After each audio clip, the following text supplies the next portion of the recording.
Good evening, YouTube. Welcome back to another edition of Paisano's Music and Final Talk. I am your host, Paisano. As you'll notice, the co-host chair is empty tonight. John Viev is elsewhere. And as you may or may not know, we decided that Sunday night was going to be the new review night. But if I waited for her to come back from where she is now, I would get, I'm so tired. So I'm sparing myself listening to that. And I'm going to do it without her. Sorry, she'll be here for the album draw on Monday. This is an Eric Clapton album. It's called August. It came out in 1986.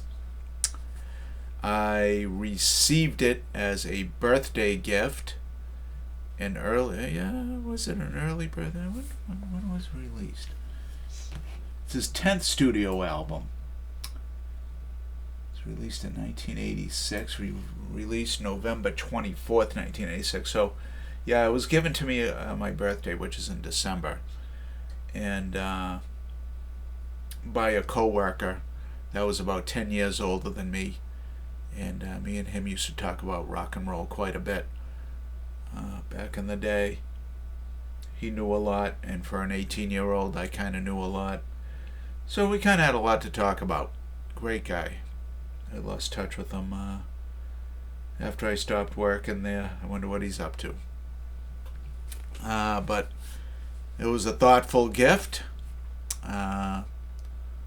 Not his best studio album, not by a long shot.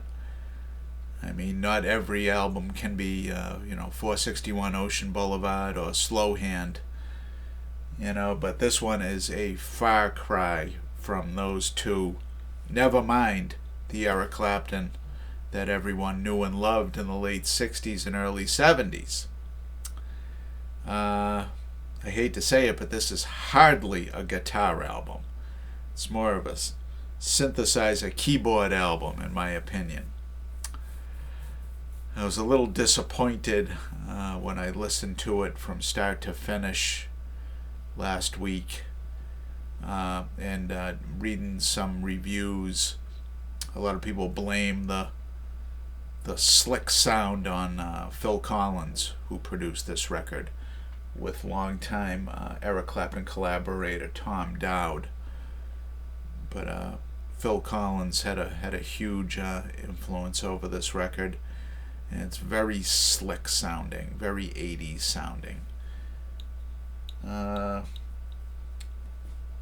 It's kind of a long album, almost 50 minutes long. Most of the songs are of decent length.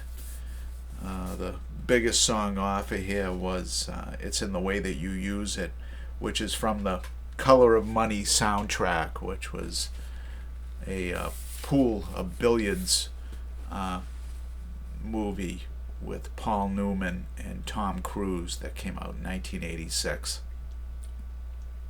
It was the big song from the soundtrack. And he also has a duet on here with Tina Turner called Tearing Us Apart. That is still played on the radio. There were a few other singles on there, Behind the Mask and Holy Mother. Neither of which I think were really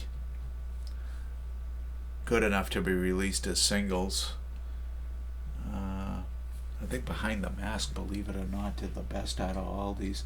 It's in the Way That You Use It, didn't even crack the top 100 on Billboard.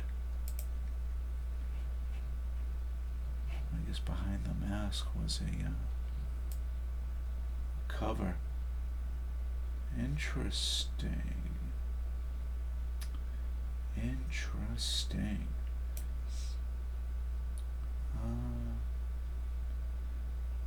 Yeah. No, it only charted in Luxembourg and the UK. Did not chart in the US. So this album, I think it made it to 37 on the Billboard 200 albums. I think that's what it said. Yeah, made it to number 37. Just barely cracked the top 40. But this was all part of a comeback for him. Like I said, I was a little disappointed. I was expecting a lot more guitar in this. Being an Eric Clapton album and all, you know. But let's go over the track listing, shall we? It's in the way that you use it. They use probably the best song on the album, Kick It Right Off, followed by Run, and followed up by the Tina Turner collaboration, Tearing Us Apart.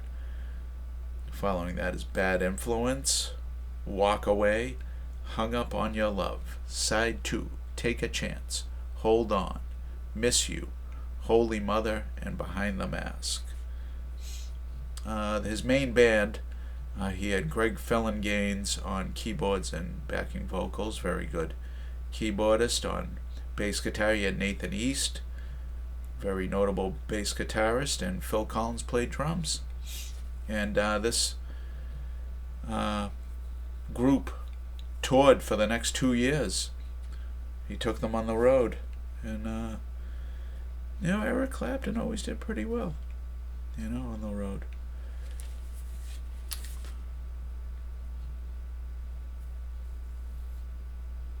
Nose is running a little bit. Excuse me. All right. I don't know what else to say about this one.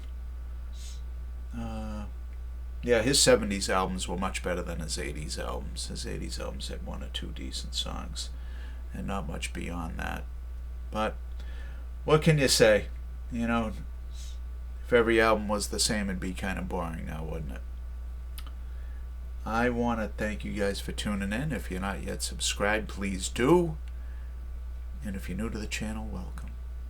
Join me and John Viev on Monday night. We'll draw an album for review